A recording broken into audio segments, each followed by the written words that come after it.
until I received an email from the knot that this groomsman had changed his RSVP to a no. But yeah, the whole bridal shower for her cousin she spent discussing her wedding.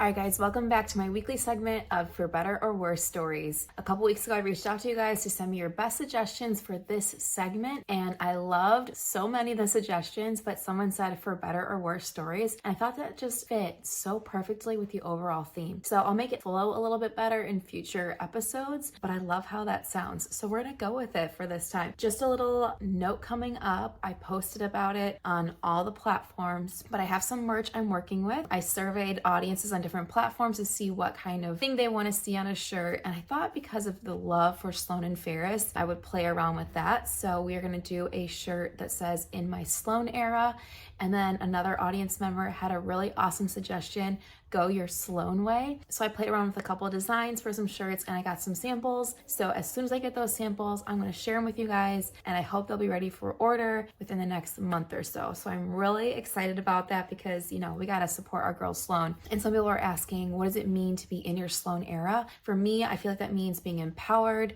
standing up for yourself, saying goodbye to people pleasing, listening to your gut. There's so much empowerment that comes behind that. And I'm going to share too, I asked my followers on Instagram to share what it meant to them to be in their Sloan era, and I love the responses. It was about empowerment, standing up for yourself, surrounding yourself by positive people, positive energy, not letting people walk all over you or treat you like a doormat. So I'm going to share those when I have the samples and the shirts are available. Okay.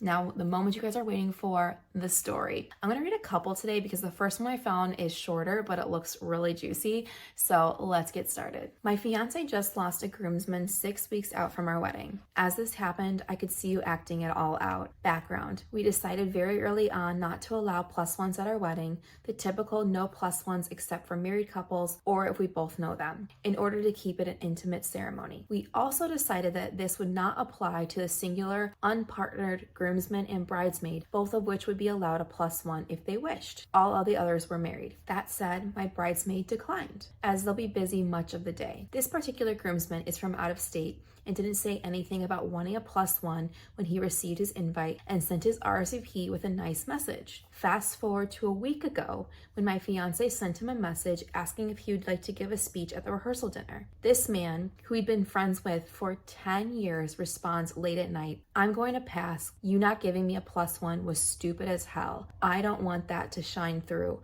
Plus, I'm spending hundreds of dollars on this wedding." That would have been the least you could do. Sorry, I couldn't even finish that. Already I'm like, okay, some communication here. The groomsmen either didn't pay attention when they were offering him the +1 or just completely missed it. We were obviously both taken aback. He never asked or would have given him a guest. My fiance responded saying he had no idea the groomsman had a guest in mind, but also firmly saying the response felt inappropriate and he reminded him how much more we were spending. Ooh. He asked the groomsman to call him so they could talk. We heard nothing for a week until I received an email from the knot that this groomsman had changed his RSVP to a no.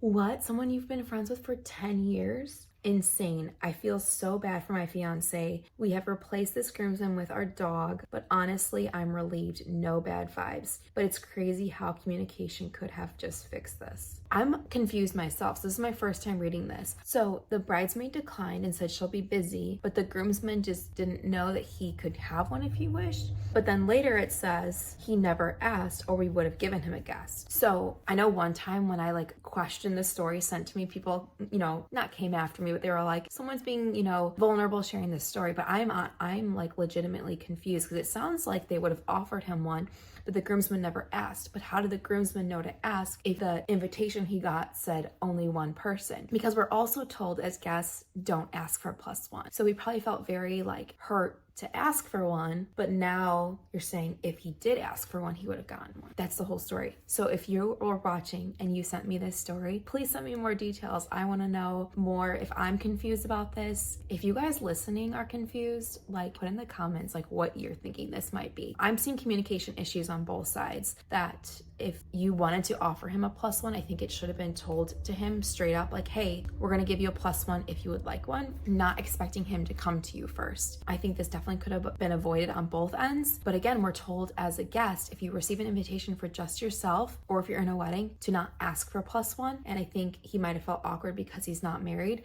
to then ask for one. So I don't know, that story was confusing for me. But that also does suck to be 6 weeks out from the wedding and him just drop. To not even say anything after being friends for 10 years is very shocking to me. And I would be so hurt if I was the groom in this story. All right, well, thank you for sharing, and I hope everything goes well.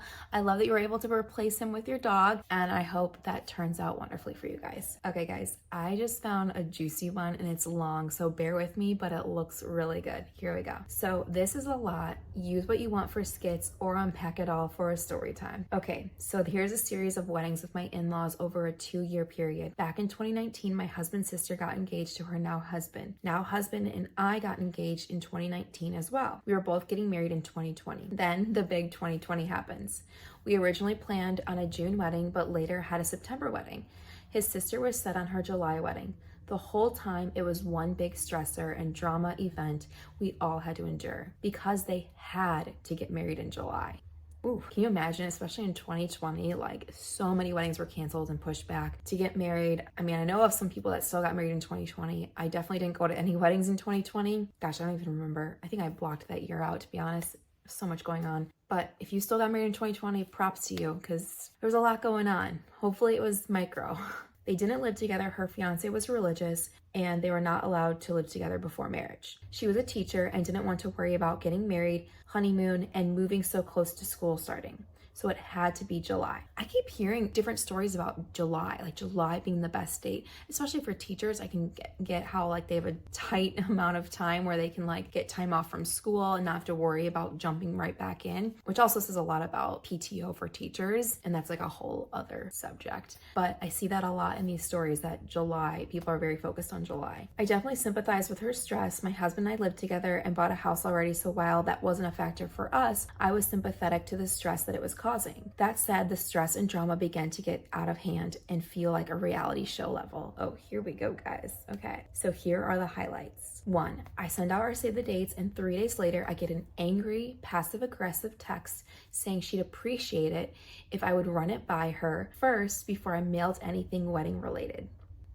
Excuse me. Because apparently she sent out her save the dates and was furious that people got them on the same day. Oh my gosh. And from what she later told my husband, she felt extremely overshadowed and forgotten by having to share the day. She told my husband we should have waited a few weeks before sending ours out after hers. Except we didn't know she sent hers out when we sent ours. I told her how while I understand we wanted hers to be special, but I wouldn't be running stuff by her before I did anything for our wedding. Which is completely understandable. Can you imagine checking in every time you're doing something for your wedding? That makes it seem like she's your boss and you're like working for her. That's not how it should be. Like, you're planning your own wedding. It should be fun, and you should be able to send things out for your wedding when you want to, because it's your own special day. This theme persisted through the whole planning process. I get texts asking her about what colors I was choosing, decor for my wedding, what my wedding dress looks like, or how I plan to style my hair. She would send angry texts if either of us ignored the questions or message back things like not sure yet or anything vague. Honestly, that's probably how I would respond, just vague, because you also don't want to share too much because it's your special day. Like, why should you have to share all that stuff? Like, no one should have to. The thing is, I learned my lesson early on. I once mentioned wanting light purple dresses. This was before the real planning started. The next thing I knew, she was sending out light purple dress options to her bridesmaids group chat. So there you go. She already learned her lesson. This is why she's not sharing things. I ultimately decided to go with a deep eggplant color, but didn't tell her. And at some point she changed her colors, but pretty sure any attempt at all to tell her no or setting boundaries resulted in absolute fits from my sister-in-law. Okay, number 2. Right before everything happened in 2020, all the closures, we went to the bridal shower for my cousin on my husband's side. Sister-in-law spent the whole event talking to people about her wedding, telling me, her mom, and a few other people to take notes on stuff because she wanted XYZ for her bridal shower. She was taking pictures and sending them to her maid of honor. But yeah, the whole bridal shower for her cousin, she spent discussing her wedding. It was extremely awkward. She ended up doing a similar thing at my bridal shower, essentially talking nonstop about her wedding. She didn't even talk to me at all. The only interaction we ended up having was when she wanted a selfie for Instagram.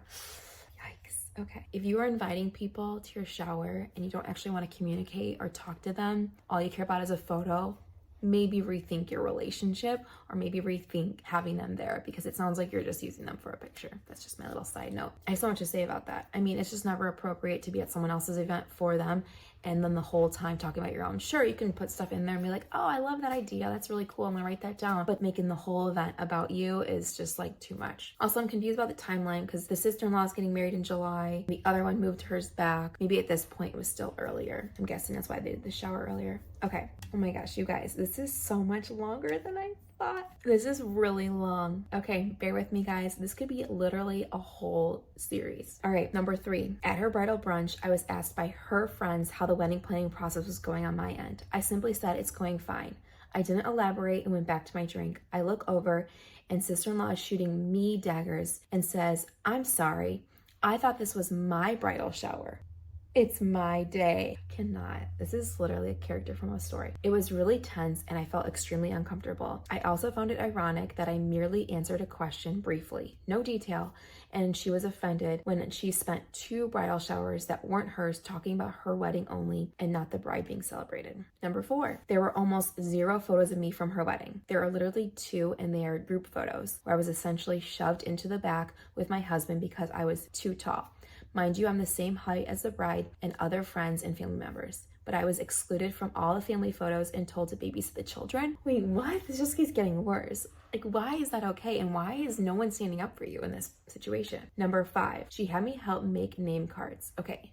Someone that's treating me like that, I'm not helping them with their wedding. No, like, what's going on here? Wedding favors and even wedding party favors. I had a cricket. I probably spent days on labeling wine bottles, boxes, hand sanitizer bottles. I made church pew labels so people knew where to sit, but come wedding day, she's getting all the compliments from everyone on how everything looked. She takes all the credit, saying 2020 just brought out her crafty side.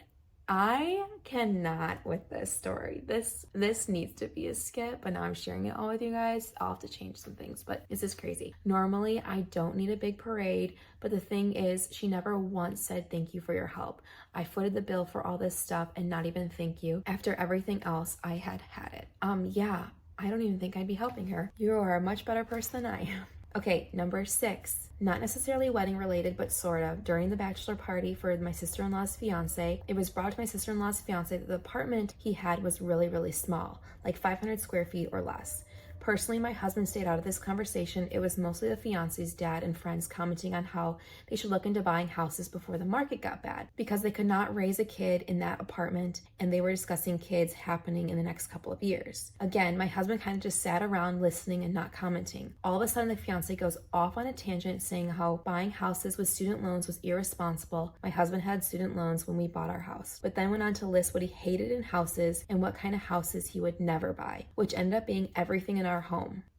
Okay, so there's a lot of like animosity between these 2 couples, apparently. My husband said he felt extremely uncomfortable and upset because there was no kind of reason to act that way. Okay, number 7, the rehearsal dinner. I added a question mark because when all 16 wedding party members, including 2 children and both sets of parents of us, came to the rehearsal, some driving over an hour on a weekday through rush hour traffic, we spent 3 to 4 hours in this rehearsal.